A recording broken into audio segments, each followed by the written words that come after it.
Since the start of the pandemic, we've definitely seen a slowdown in decision making as companies sort of start to figure out how they're going to actually use office space in the future. As a result, we've seen definitely a spike in availability. Well, I think originally a lot of doubt was obviously in the market with the pandemic and what back to the office would actually look like. A lot of noise was being made by the larger tech companies, which the smaller tech companies locally here would follow suit.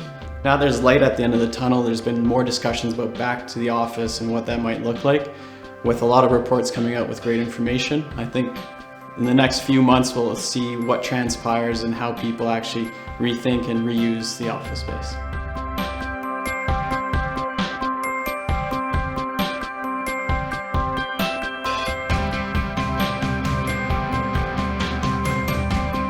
I think there's going to be a massive focus around health and wellness as companies look to build spaces that are amenity focused.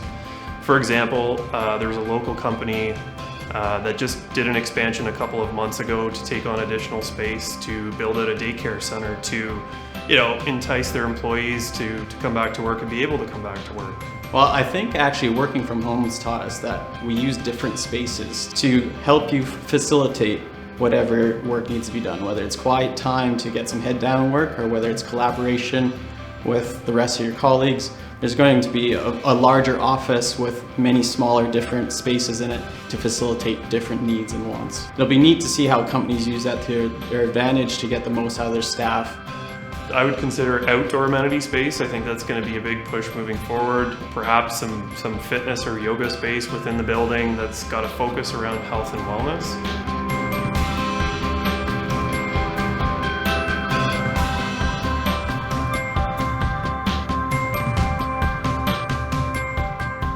I'm most excited to see people actually getting back to work. The narrative around office space is quickly changing.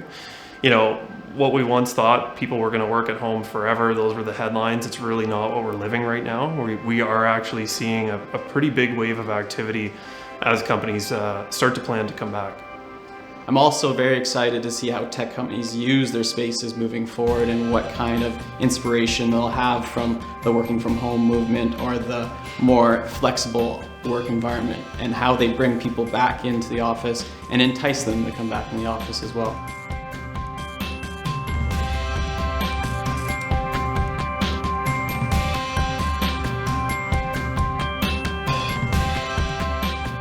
It's created the opportunity to actually buy office buildings. Over the past number of years, we really haven't seen a ton of buildings coming to market.